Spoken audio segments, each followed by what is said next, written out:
Your dog has slept beside you for years. Same spot, same time, same ritual. And then one day, without warning, they don't. They find a corner, a quiet room, sometimes behind the couch or pressed into a closet you never see them use. Most people assume their dog is just tired, maybe moody, maybe they finally decided they need space. But veterinary behaviorists have a completely different explanation. And once you understand what's actually happening inside your dog's brain in their final weeks, the biology, the neuroscience, the deeply ancient instinct driving that withdrawal, you will never look at it the same way again.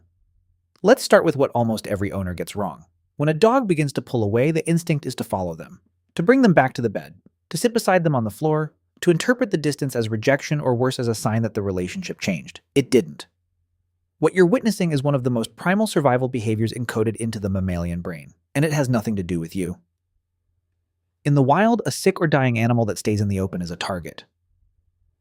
Predators don't hunt the strongest member of a group. They hunt the one that's slowing down, the one that's lagging, the one that looks vulnerable. And over millions of years of evolution, mammals that hid when they were weakened quietly away from the group survived longer than those that didn't. Your dog is not abandoning you. Your dog is following an instinct so old it predates domestication itself. Their body is sending signals, their brain is wired to obey. Find somewhere enclosed. Find somewhere quiet. Get low. Get still. And here's what makes it heartbreaking.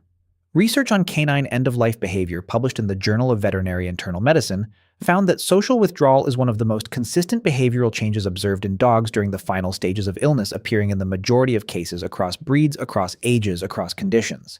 It's not random, it's not coincidence. It is a pattern so reliable that veterinary hospice specialists now use it as a clinical marker. But the withdrawal isn't the whole story. Because here's what the research also shows. Dogs in their final decline don't just retreat. They oscillate. They pull away, and then they come back. For 1 hour, one afternoon, sometimes one whole day, they'll find you again. They'll rest their head on your lap. They'll follow you from room to room closer than they've been in weeks, and then they'll disappear again. For a long time, owners described this as confusing, as false hope. Veterinary behaviorists now have a framework for understanding it. It's called proximity seeking under threat. When an attachment figure and you are without question, your dog's primary attachment figure is present, the nervous system of a bonded animal responds. Cortisol drops. Heart rate steadies.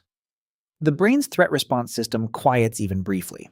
Researchers at the University of Lincoln in the UK have documented that dogs show measurably lower stress hormones in the presence of their owners compared to strangers, even when the dog is in pain. Your presence is pharmacological. Your scent, your voice, your warmth, they literally change your dog's neurochemistry. So when a dying dog comes back to you in those final days, they are not confused. They are doing what bonded animals have always done when the world becomes frightening. They are returning to their safe person.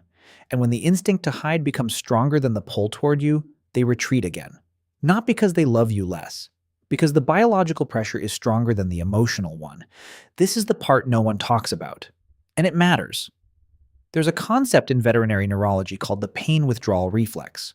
It operates below conscious thought. When the body is in serious distress, inflammation, organ failure, the kind of cellular breakdown that happens at the end of life, the nervous system produces a cascade of signals designed to reduce stimulation, to minimize contact, to decrease sensory input that might trigger more pain.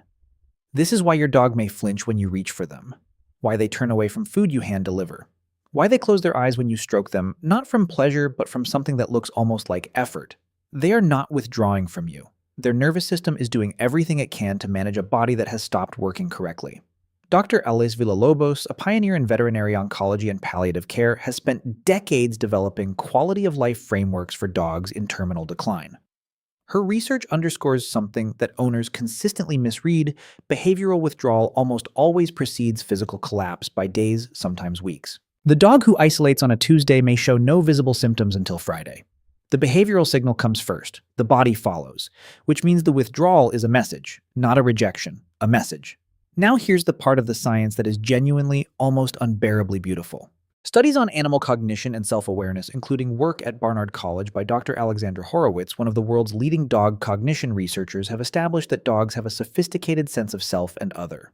They recognize their owners not just by sight and smell, but through a complex, multisensory map built over years of shared experience. your footstep pattern, your breathing rhythm, the specific combination of your scent compounds. Dogs don't just know you, they have built you neurologically inside their own minds. And what some veterinary behaviorists now believe carefully with appropriate scientific caution is that in those final days of proximity seeking, the dog who comes back to rest against your leg is not simply seeking comfort in a general sense. They are returning to the most complete, most specific, most irreplaceable sensory map of safety they have ever constructed. You are in the most literal neurological sense their home, and they are finding their way back to you one last time. So what do you do with this first don't chase? Don't pull your dog out of the corner.